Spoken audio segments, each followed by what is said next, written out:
welcome to another episode of In the Studio.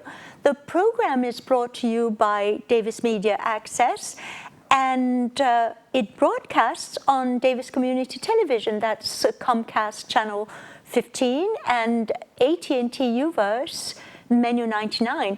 We're also on the Davis Community Television website at dctv.davismedia.org and on YouTube.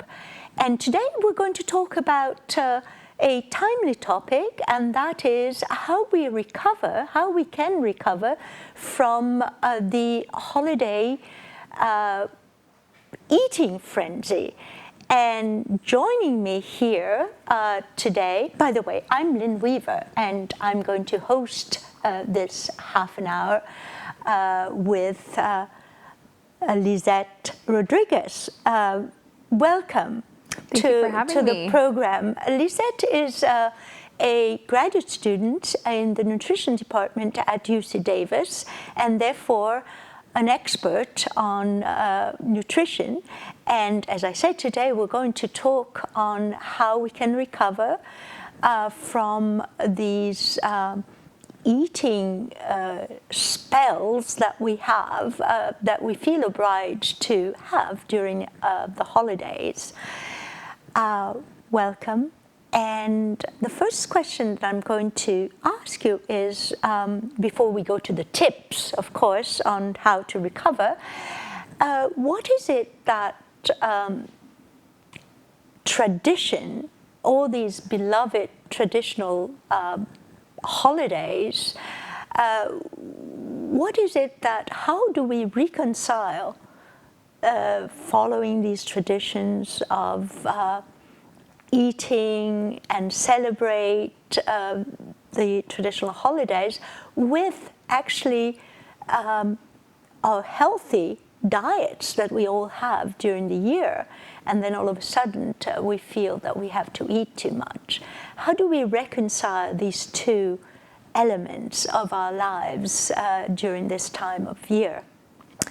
Yeah, that's a really good question. I think during the holidays we are more prone to cook with butter and sugar and all the ingredients that we usually don't cook with, and that's probably because it is the holidays. And the media, you see the media everywhere where you see these beautiful setups of tables with tons of food, probably more than one can eat for a family. And so I think we're driven in that direction to eat more and cook more. But I think not forgetting of how we usually eat. Just because it's the holidays, it doesn't necessarily mean that we have to go and stack our plate with more food than we can eat, than we can handle. So it's being mindful of how we usually eat. Yes, and of course reconciling the fact that these traditions with these type of menus, overabundant menus, stem from a time where people were outdoors all the time, and they had very little food and very regular meals, and then so they could really withstand this big meal that they had. But now, in the 21st centuries, the food is available to us all the time, and we are not out in the fields all day. So should we, and I'm asking you, should we forego the traditions of the big turkey, the mashed potatoes, the stuffing, the desserts, the pie, and still celebrate our history, our tradition? What do you think we should do? Well, I think food is obviously an important aspect of these traditions, but I think there's more to these traditions. It's not just necessarily food, it's getting together with family, and yes, eating, but it doesn't have to be the centralized theme, which nowadays it is. So I think we can still keep these traditions, but focus on portion control. There's tons of options, but really focus on portion controls and while keeping these traditions, because they're important to us. Yes. Well, I think you said it very well. We can reconcile these two factors, tradition and eating, and also these holidays are not just about eating, but unfortunately the media, our lifestyles, the constraints of the family, and we want to show off, our cooking skills, all this brings us to eat too much. Mm-hmm. And to go a little further on this, perhaps to expand a little bit on the topic, we hear a lot about Mediterranean diet now, that it's really good for us. And a lot of people, of course, have a Mediterranean diet.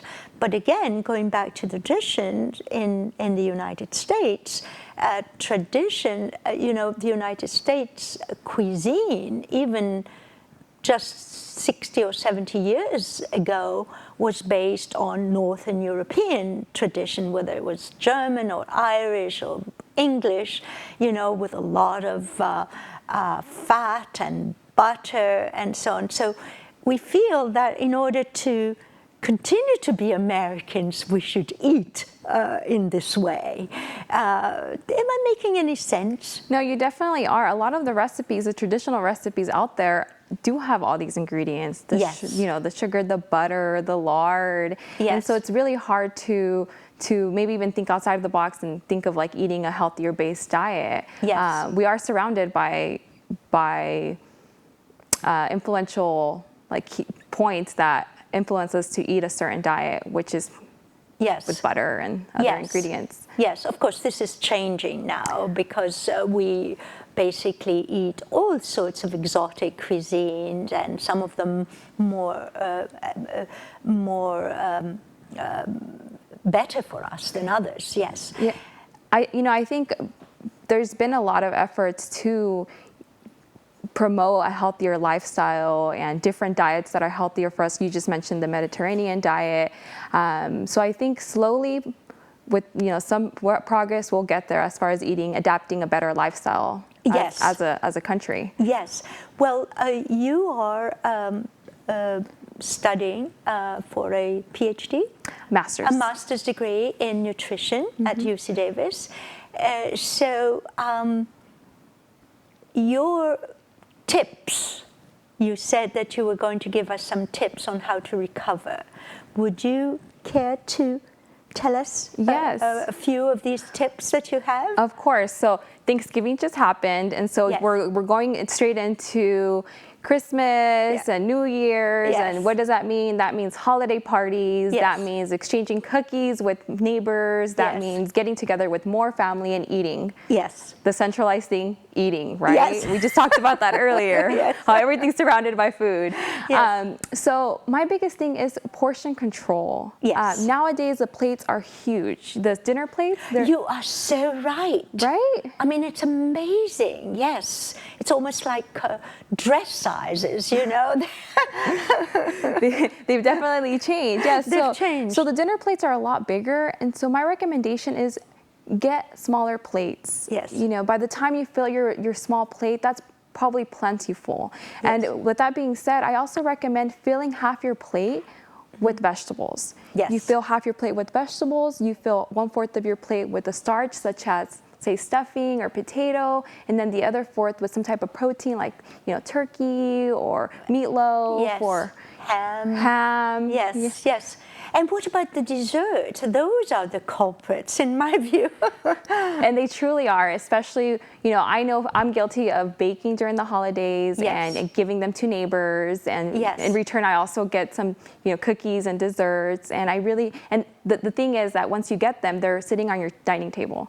And you just want to, grab a cookie, and then one cookie turns into 3 cookies and 4 cookies. So, and we hear sometimes about this snacking or mindless snacking. In other words, we like to multitask. So we forget. We have a plate of cookies nearby and we take one and we forget we've already taken one because we're doing something else at the computer or we are multitasking in some way or another. So we take another one and by the time we've eaten about 10 or 12 and we don't even know how many we've eaten, you know? No, and that's exactly what I'm getting at. So I think out of sight, out of mind. So go ahead and put them in a freezer bag and put them in the freezer and throughout the year take them out and give them out as treats or eat them as a treats once in a while. But I think out of sight, out of mind. So I would really recommend just putting them away so you don't eat them. Yes. Well, some people say that as long as you have a very healthy diet and you are fairly lean, it doesn't matter how much you eat 1 or 2 days, that it will not accumulate in your body and you'll go back to your very nice slim size. Is that true? I'm going to disagree. Yes. And I think it's more to the idea of it's a lifestyle. And so I don't think it's healthy to for just 2 days binge eat and think that's okay. I think that's a very unhealthy lifestyle. So just keeping your lifestyle very consistent, even if it is the holidays, you know yourself best, you know when you're full. And so make sure because I know that I've heard of people not eating all day because they're going to have this holiday meal. And so they'll skip breakfast, they'll skip lunch, and then next thing you know, they're overeating during dinner. Yes. So eat a light breakfast, eat a light lunch, and have a portion-controlled dinner. Yes, and one of the things that comes to mind, and I'd like your opinion on it, is that sitting down for a meal is very important. We tend now to either sit at the computer or grab things on the run, eating in the car, eating standing up at your kitchen counter. And I read, and I just want to validate, that when you actually sitting down and do nothing else but eating, you tend to eat less because you get tired of eating and doing nothing. So what do you think? Does it make sense? No, it makes complete sense. And I think it's, when we do eat on the go or we quickly eat something, I don't think we really register what we just ate. Yes. And so whereas compare if you're eating at a dining table with your family, you're having a meal, you register that it's a meal. Yes. And so and you enjoy what you're eating. Exactly.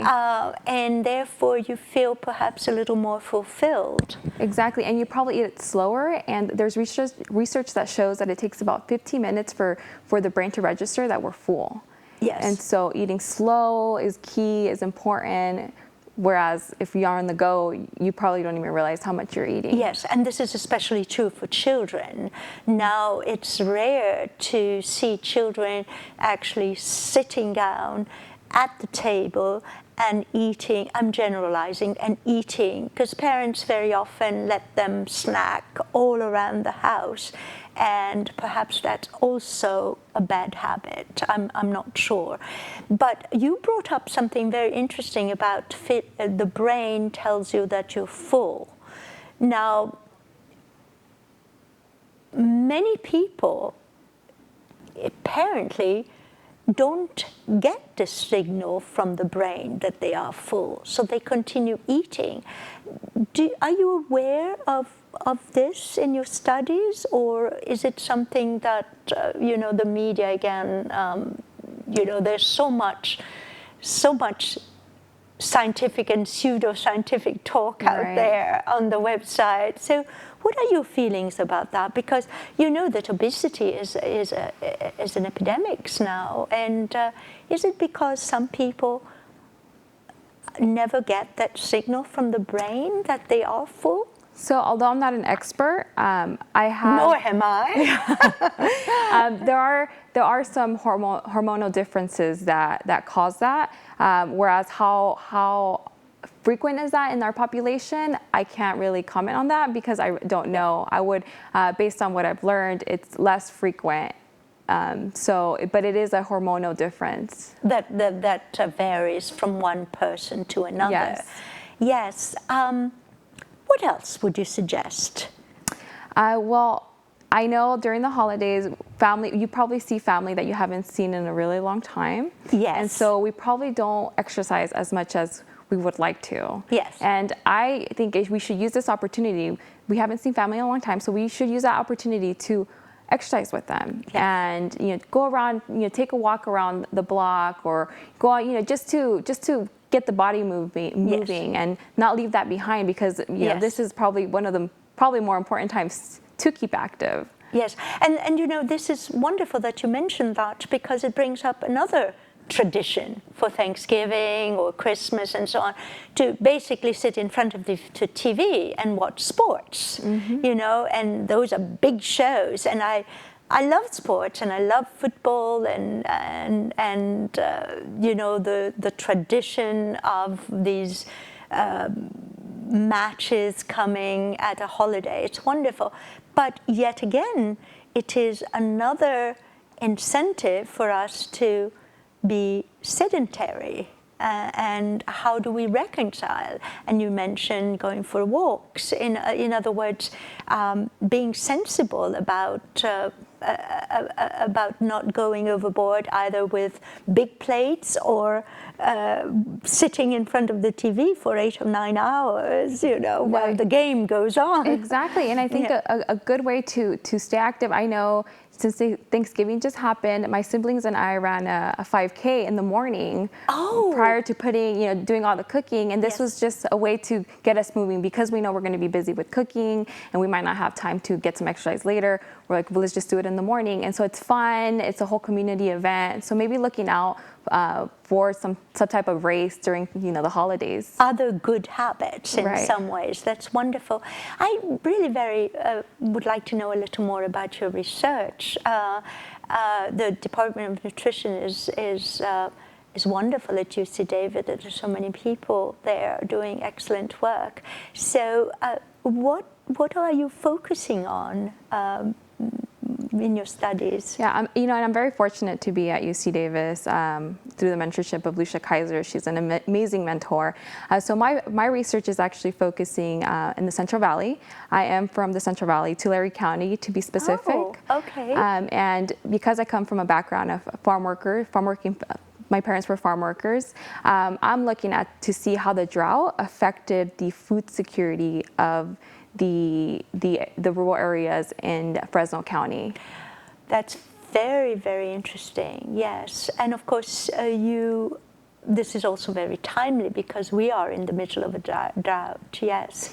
Yeah. So, and those communities are agricultural driven. So yes. I know a lot of communities in my area were affected by the drought. So it's important to look into that. We're affected in a way that less production. Can you elaborate a little bit how they were affected? And water, because it was less available, becomes more expensive. And so as far as how much farmers are paying for water, and if there's less production, then the farm workers, the ones that actually harvest the crops, are left without a job. And That's so right. that becomes very detrimental during the winter. Yeah. The ramifications are huge, and in a way, this is, and correct me if I'm wrong, but the Central Valley is a microcosm of what happens elsewhere in the world, especially in developing countries in some ways, because they wrestle with the scarcity of water, and also the unemployment, and the survival of small farmers. Would you say this is a good starting point to research these predicaments in a way? I think it's a good starting point to know how to meet the needs of the farm workers in that area. Not only the farmers, but the ones that are harvesting the crops, because of if they already get paid very low wages, and now with the drought affecting that's affecting that even more. And yes. And so since my focus is in nutrition, if less income, less access to, you're not as capable of buying, fruits and vegetables because they are a little bit pricey. So then that takes a toll on your health. So, Yes. From the economic level to the nutrition level, it's very interrelated. And Yes. Well, you touched on the fact that your background is from a rural, not rural, but farmers. Your parents were farmers? So my parents immigrated here from Mexico, and they worked the Central Valley picking cherries and apricots. So Wonderful. Yeah. So and I also did that with them as a child, and we would migrate all through the San Joaquin Valley. So how did you become interested in nutrition, and what would you like to do after you graduate? Well, I did my undergrad here at Davis, and I really, enjoyed the classes. My mom had always, been into modifying her diet and cooking healthier, and so that's how I got into nutrition. And I feel like it's a subject that's very important for health. And so then I got the opportunity to get my master's, which is really exciting. Yes. And doing research back in an area where I'm from. But my ultimate goal is to go to medical school and be a physician in the Central Valley. A nutritionist? No, a medical doctor. A medical doctor? Well, I understood that, but I thought you would focus on nutrition. No, you want to be a generalist, a medical doctor not in nutrition necessarily. Well, I think nutrition is gonna complement that. Yes. That career, because it is so important. It is very important, yes. And even my research will contribute to the patients that I want to serve. I'm very impressed. It's wonderful to hear your story and the evolution of your interest into this field. It's wonderful. Well, nutrition is going to be so important. It's always been important, but now even more so because of this obesity epidemic. We also need to adjust to the climate change and the environmental challenges that will determine what we're going to eat, essentially. And also this emphasis on health that we are all aware we need to be healthy in order to live longer, and so on and so forth. So what would be your vision of the future? How should we eat in the future? I think, that's a really good question, because it's... And drink in the future, because wine is part of this, of course. And that's another thing with the holidays we don't realize, I was going to say that.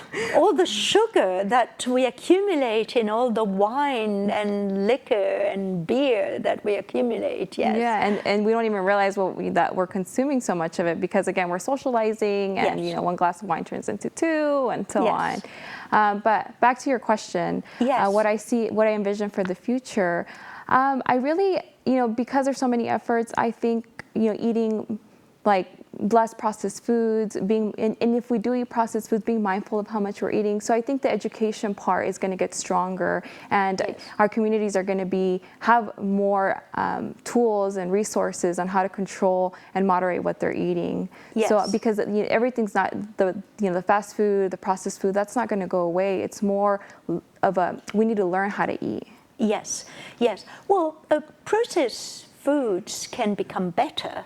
Manufacturers are already realizing that they can't put too much salt and too much sugar and too much fat in this processed food. So perhaps processed foods are just, they're good. They just have to be conceived and manufactured in a way that they will make us a little bit healthier. Yeah, perhaps. And everything portion control. Control. Yeah. Well, it's been wonderful to have you here, and thank you so much for coming, for taking the time from your busy schedule as a graduate student, and to tell us a little more, remind us a little more about how we can enjoy food but still be healthier and be mindful. It's so easy to forget, isn't it? It is. Now, a quick personal question.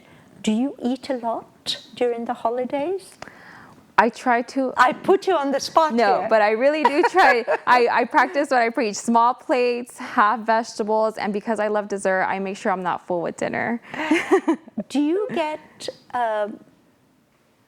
crave sometimes and go into an eating frenzy? Here I am.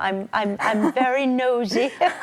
No, and that's completely fine because it's a very honest and legitimate question that people want to know. I think we all have cravings, and I've really practiced just being mindful of what I'm eating. Yes. But I will have my cookies, I will have my treats, but all in moderation. Practicing a healthy lifestyle. Yes, and I think moderation is key here, because if you deprive yourself of things that you really like, then it becomes obsessive. And then as soon as you see chocolate or cookies or a piece of pie that you love, well, you're more likely to eat lots and lots and lots of it, Exactly.